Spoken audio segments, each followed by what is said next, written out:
त्या क्षेत्राचं एक वेगळं काम उभं करते. मग महिलांमध्ये काम वाढवावं तर भारतीय जनता पार्टी महिला मोर्चा, युवकांमध्ये काम वाढावं म्हणून भारतीय जनता पार्टी युवा मोर्चा, तसंच उद्योग क्षेत्रामध्ये काम करणाऱ्यांमध्ये काम वाढावं. सगळे ॲक्टिव्हिस्ट होतील असं नाही, परंतु ते बीजेपीचे मतदार व्हावेत. त्यांच्या आस्थापनेमध्ये, त्यांच्या कारखान्यात, त्यांच्या ऑफिसमध्ये, त्यांच्या सेवा इंडस्ट्रीमध्ये काम करणारे पुन्हा एकदा ॲक्टिव्हिस्ट झाले नाही तरी चालेल, परंतु बीजेपी वोटर व्हावेत. यासाठी वेगवेगळ्या क्षेत्राप्रमाणे उद्योग आघाडीचं सुद्धा आपण वेगळं क्षेत्र केलं. त्याला आपण उद्योग आघाडी म्हणतो. त्या भारतीय जनता पार्टीच्या उद्योग आघाडीच्या महाराष्ट्र प्रदेशाच्या कार्यकारिणी, जरा उद्योग क्षेत्रामध्ये असल्यामुळे स्टेट एक्झिक्युटिव्ह वगैरे शब्द वापरा म्हणजे मग जरा जास्त बरं वाटतं. कार्यसमिती म्हणजे अगदीच असं वाटतं की काहीतरी कुठल्या तरी ट्रस्ट काम आहे. तर महाराष्ट्र प्रदेशाच्या कार्यकारिणी स्टेट एक्झिक्युटिव्हच्या बैठकीच्या उद्घाटनाच्या कार्यक्रमाला व्यासपीठावर उपस्थित भारतीय जनता पार्टीचे महाराष्ट्राचे संघटन मंत्री आदरणीय विजयराव पुराणिक, या आघाडीचे प्रदेशाचे अध्यक्ष श्री प्रदीप पेशकार, सहसंयोजक सुधीर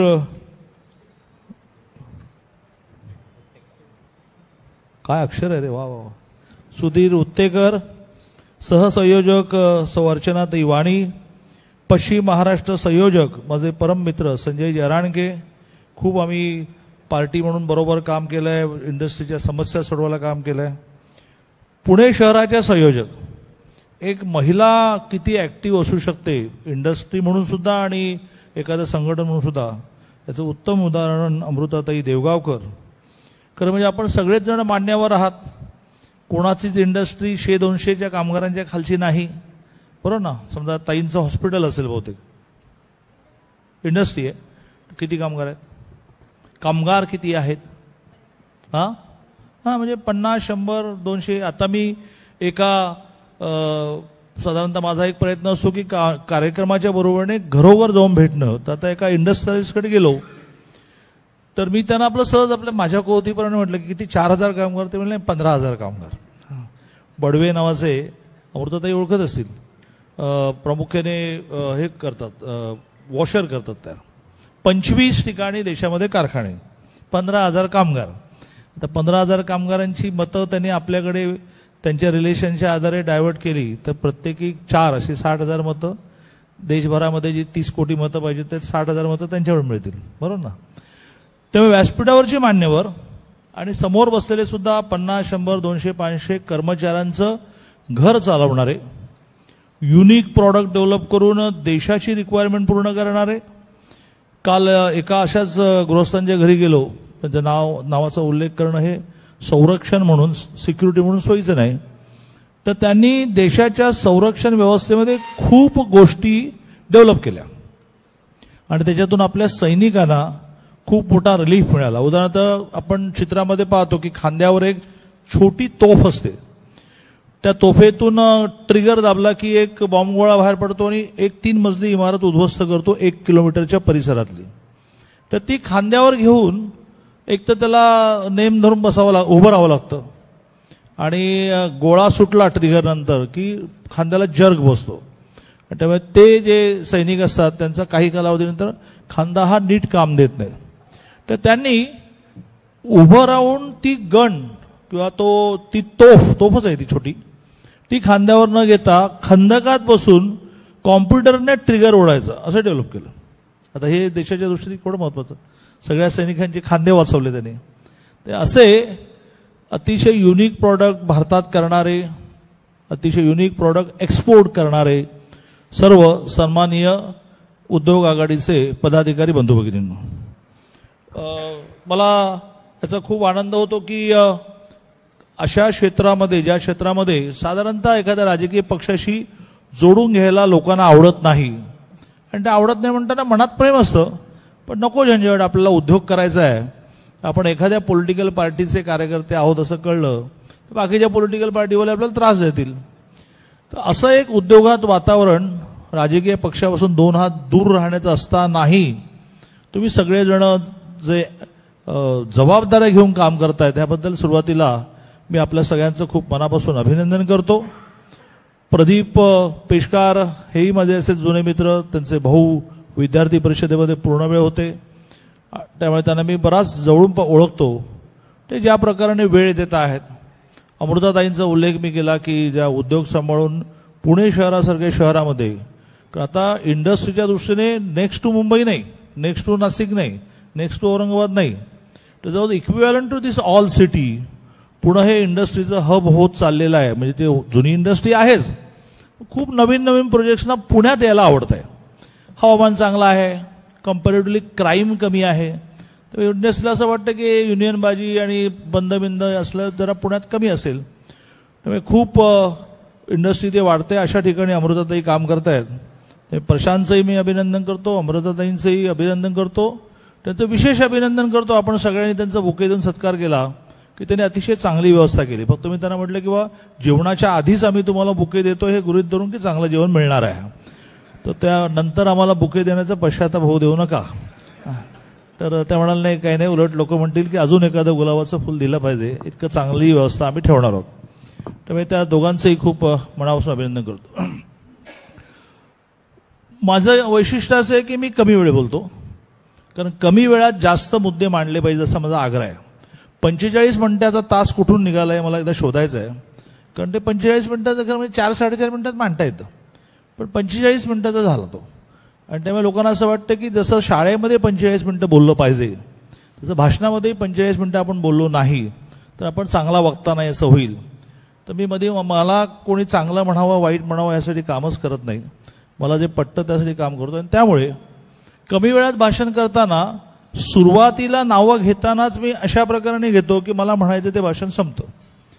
काय मी उल्लेख केला आपल्या सगळ्यांचा की ज्या उद्योग क्षेत्रामध्ये भारतीय जनता पार्टीचं काम वाढलं तर ॲक्टिव्हिस्ट तयार होतील की नाही माहीत नाही. आता 15,000 कामगारांची संख्या असणारे बडवे ॲक्टिव्हिस्ट कसे काय होतील, पण ते आपल्या कामामुळे आपल्या बीजेपीशी जोडले जातील, बीजेपीचे वोटर होतील, त्यांचा जो प्रचंड प्रभाव क्षेत्र असतो. तर कामगार त्यांचे 15,000, त्यांना सप्लाय करणारे 10,000 असतील, आणि मग त्यांचं बँकर असं एक इंडस्ट्रियलिस्ट काही हजार लोकांवर प्रभाव निर्माण करतो.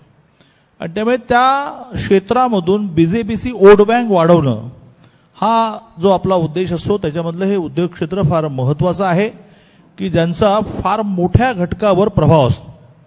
रोजगार देता तुम्ही, घर त्याचं चालतं. 12 कोटी लोक ह्या देशामध्ये स्मॉल स्केल इंडस्ट्रीमध्ये नोकरी करतात. आणि म्हणून मग मोदीजींची पण दूरदृष्टी केवढी, किंवा बिग साईज ज्या लिमिटेड कंपन्या आहेत त्यांना आपण मदत केली काही पाहिजे की नाही, कोरोनामुळे केली पाहिजे, पण लघु उद्योगाला केली पाहिजे. का तर त्यांचा जीव लहान असतो आणि त्यातलं एक युनिट बंद पडलं तर 400-500 लोक त्याच्यावर अवलंबून असणारे सप्लायर वगैरे सगळेच देशोधडीला लागतात. म्हणून त्यांनी 3 लाख कोटीचं पॅकेज हे स्मॉल स्केल इंडस्ट्रीला दिलं. माझ्या माहितीप्रमाणे यवाना 1,80,000 कोटी डिस्बर्स झाले. अतिशय युनिक कल्पना त्यांनी मांडली की अडचणीच्या काळामध्ये आता आपल्याला पुन्हा बँकेने वाढी लोन दिलं पाहिजे. ते विदाऊट मॉर्गेज देणार नाही, आपलं मॉर्गेज संपलं, घर होतं ते मॉर्गेज केलं, बायकोचे दागिने घाण ठेवले, मग आता मॉर्गेज नाही दिलं तर बँक लोन देणार नाही.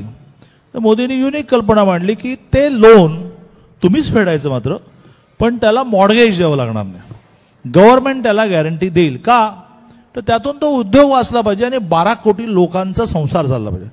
12 कोटी लोकांना जेव्हा तुम्ही लघु उद्योजक जॉब देता त्यावेळेला प्रत्येकी 4 प्रमाणे 48 कोटी लोकांना तुम्ही जगवता.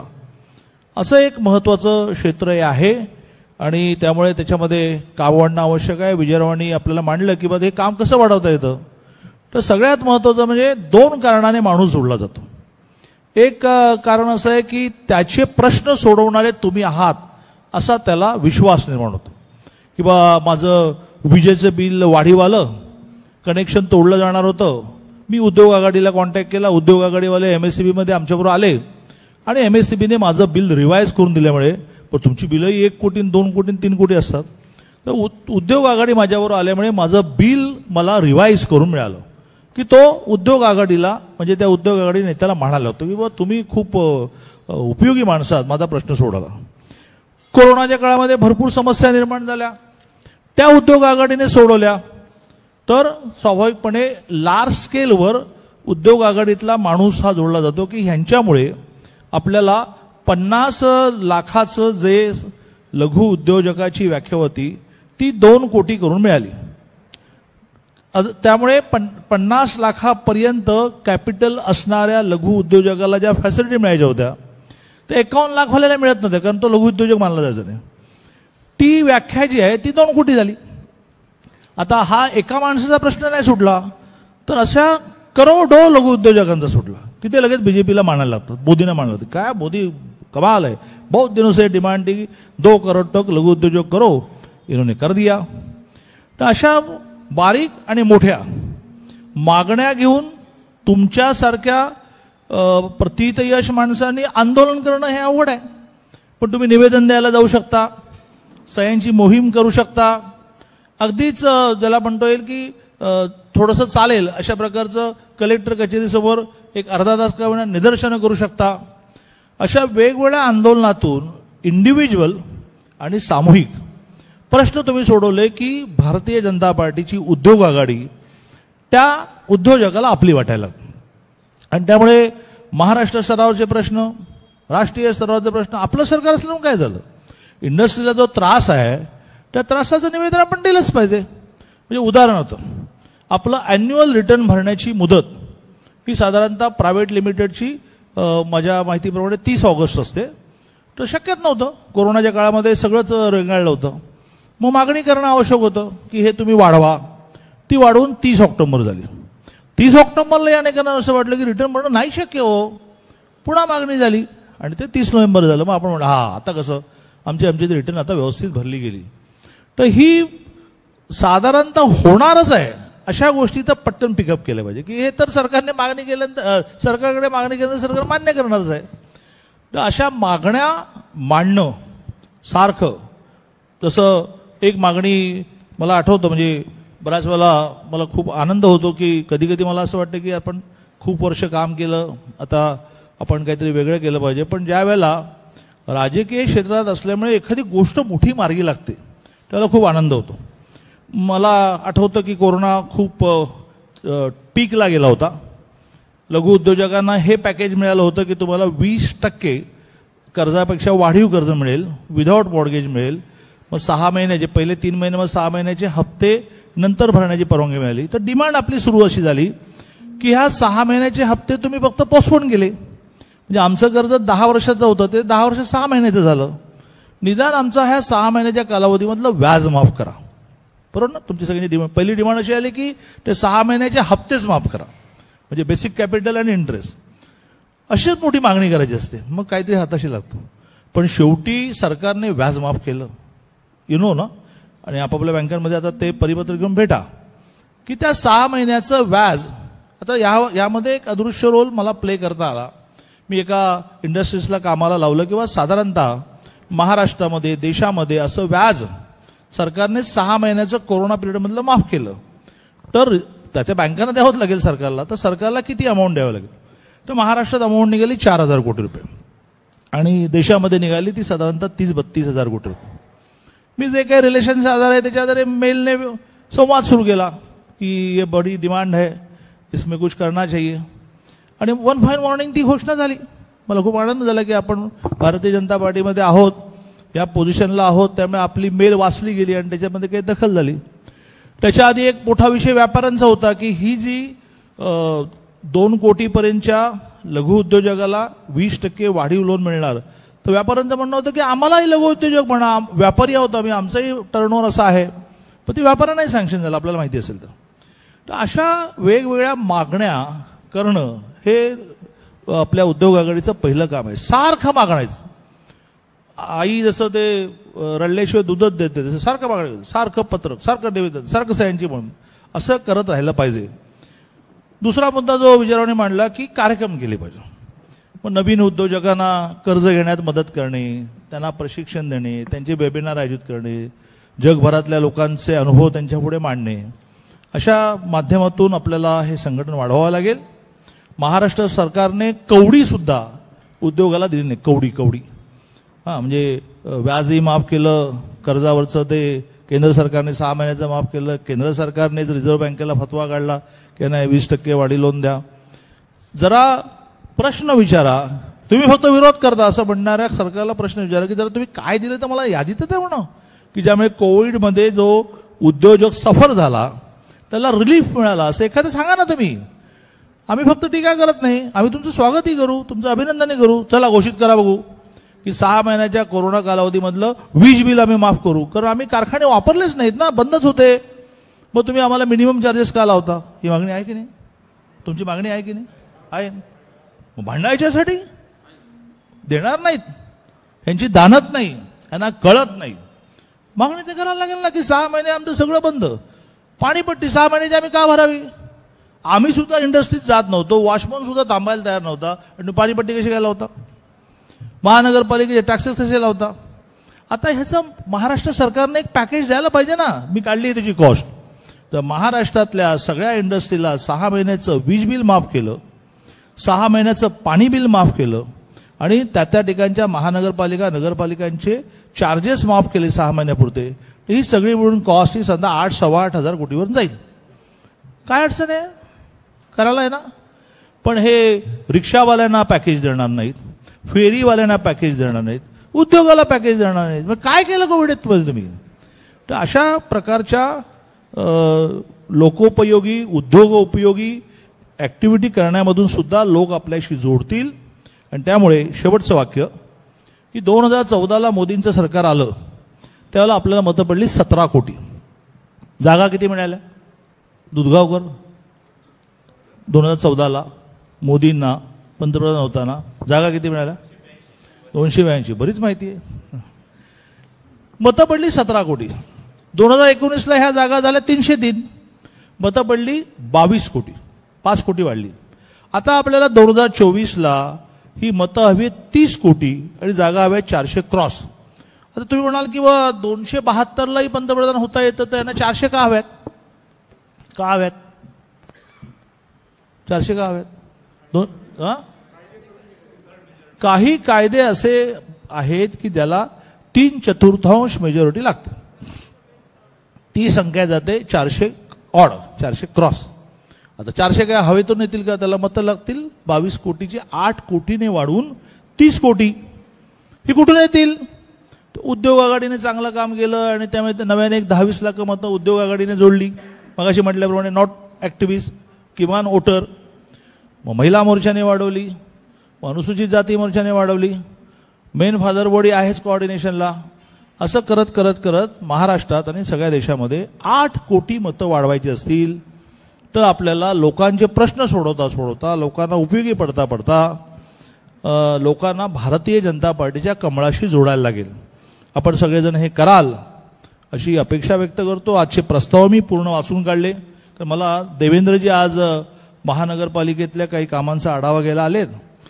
आपली फार आधीपासून बैठक ठरल्यामुळे मी इथे आलो. प्रेसला साधारणतः बातमीच हवी असते, त्याप्रमाणे त्यांनी बातमी सुरू केली की देवेंद्रजींबरोबर चंद्रकांत दादा नाहीत आणि उद्योग आघाडीमध्ये देवेंद्रजी नाहीत. आता आपण सगळे आता हळूहळू बीजेपीशी जवळ आलात तर आपली आपापसातली नाती माहिती आहेत की आमचं दोघांचं नातं असं नाही आहे की तुम्ही तिकडे आहात का तर मी फिरकतच नाही. पण मग त्याचा बोज म्हणून नाही, पण दुपारी जेवण एकत्र घ्यावं असा प्रस्ताव आला. तो आहे महापौर बंगल्यावर, तिथे मला जायला लागेल. त्यामुळे आणखीन बातमी होईल की जेवायलाही आले नाहीत. हां, त्यामुळे तुमच्याबरोबर जेवायला न थांबता मला तिकडे जायला लागेल. म्हणून मी प्रस्ताव पूर्ण वाचून काढले, दिवसभराचं कामकाज पाहिलं. खूप सुंदर बैठकीची रचना आपण केली आहे. त्यामुळे सगळ्यांना खूप शुभेच्छा देतो. माझं बोलणं संपवतो. मध्येच जाणं हे बरोबर होणार नाही, त्यामुळे एकदा अंदाज घेतो की काय काय झालंय. काय राहुल, काय स्थिती आहे? हां, तर मी आपल्या सगळ्यांची रजा घेतो. आणि अमृता वहिनी म्हणतील की आपलं जेवायचं ठरलं होतं